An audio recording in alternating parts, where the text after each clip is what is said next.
Hi, thanks for checking out our channel here. This is going to be a little review video on this particular unit. This is a Speedrite 46000W. It's a 46 output joule unit, so a pretty potent model. It's got Wi-Fi and Bluetooth built into the thing, which some people are like, cool. Some people are like, don't care about any of that stuff. So it's got it built into it either way. You know, so I think there's an app you can download on your phone, and if there's an issue with the fence and the voltage drops to a certain level, it will send a text to you and say, hey, you got a problem. But you got to be able to tie the unit into the Wi-Fi and Bluetooth stuff. So if it's too far, it may not be of any use for that. But I'm going to take this unit apart and show you the inside. I like the terminal bolts on there. Got these nice all metal bolts on there that are fastened to the thing. Got these nice collars on here that sit down in here where you're, so you know where you got full power, half power, and ground.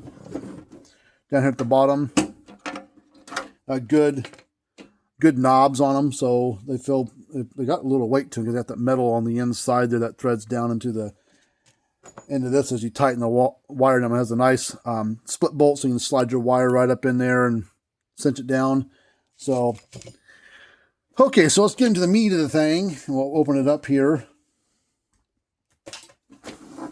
Take the front cover off. And whoop, there it is in all its glory. I'll get this front cover out of the way, set it off to the side. But this is the inside guts of the Speedrite 46000W. This is all the inner workings here. You got your pretty beefy, big old output transformer sits right here. You got, I forget what, some guy told me what these capacitors are for, but I don't remember now. But you got these two capacitors here. You got two banks, basically two channels of capacitors right here that supply power. Ooh, excuse me, you got your control board that sits right up here. That has the belt on the lights that flash, and, you know, red, green, and yellow lights and stuff like that. I think this might just have red and green. I think some of the other brands have red, green, yellow, but this one's, I think, just got red and green. And then your power supply stuff is all underneath this area, but it's all into one board. So manufacturing-wise, pretty straightforward. Pretty slick-looking unit. Got a feedback loop over here, and it ties into the winding of the transformer. It probably has something to do, I'm guessing. I might have, you know, I don't know all the inner workings of how this stuff works, but usually when you have a feedback off of a transformer, usually it's I don't know if it's tied into the bolts are up here for your terminals, so it's probably tied in somehow to a separate winding of the transformer. It probably has something to do with the lights, you know, telling how high or low, you know, how much stress based on the voltage on here. It could also be, you know, to tell the unit, okay, we need both channels of capacitors to pump energy, or we only need one based on this feedback that it's getting.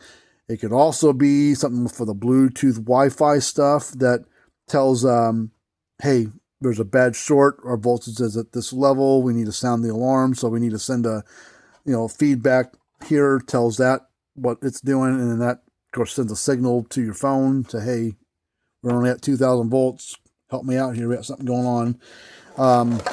It does have a built-in lightning diverter up here, which is spark gap. It's not right up against there, which is what you don't want, because if this is right up against there or touching one of them, and it have a pretty good chance of arcing over to it. So it has so you have a little bit of a gap there, which is what the lightning diverters are for. And it's like a spark gap. I think this one's your ground. This is your half power.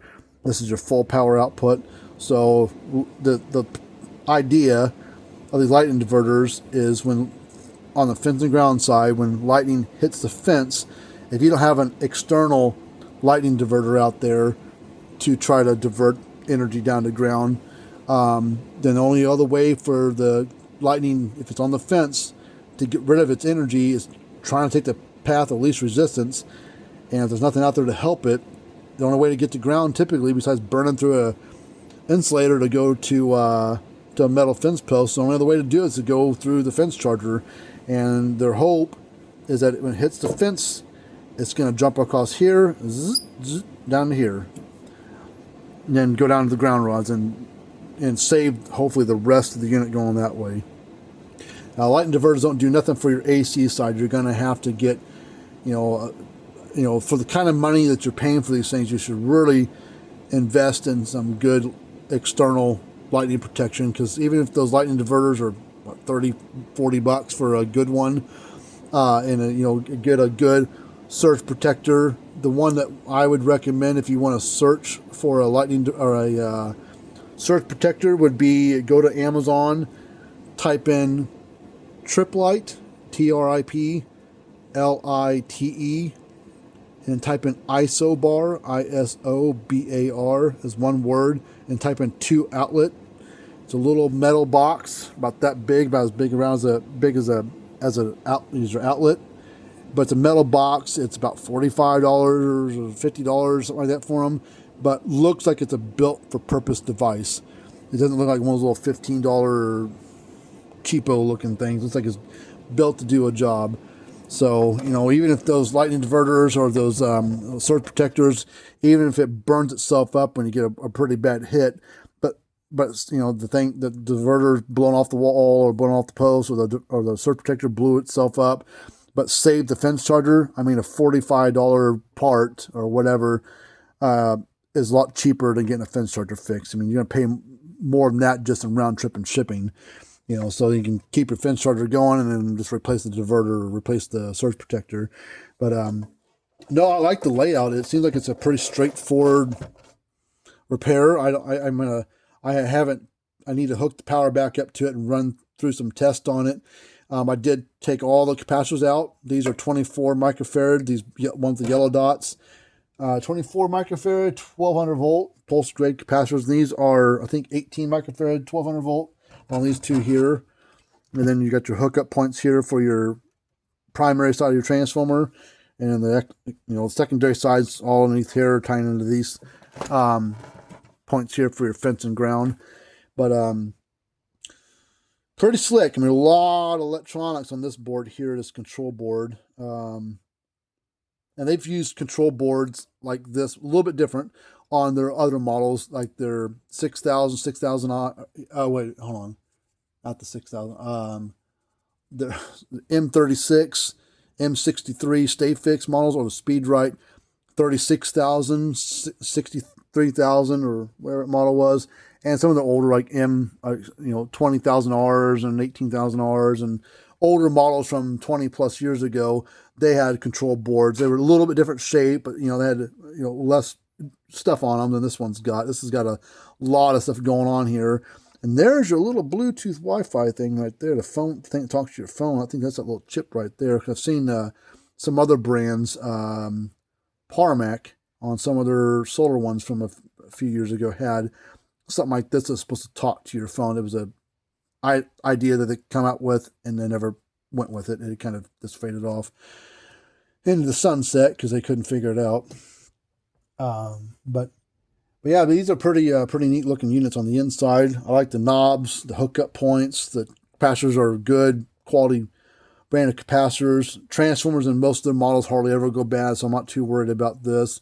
I mean, I'm sure lightning power surges are going to mess them up, but usually it's going to be either this board's probably going to have a problem, or the main power board. It just depends on what actually happens to a unit when something goes wrong. You got to do a lot of tests and figure it out. But anyways, if you're ever interested, we don't sell this stuff, but if you're ever interested, just Google search Speedrite 46000W. I mean, they're $2,000, give or take, but a lot of power, and have a 3-year warranty as well. So, and they're serviceable. They're not throwaway. They make all the parts for this. I haven't priced out parts exactly yet because it's like I said, this is the very first one I've ever worked on. So I got to get a price on parts for this. But I think it's a pretty slick looking unit. Pretty easy layout.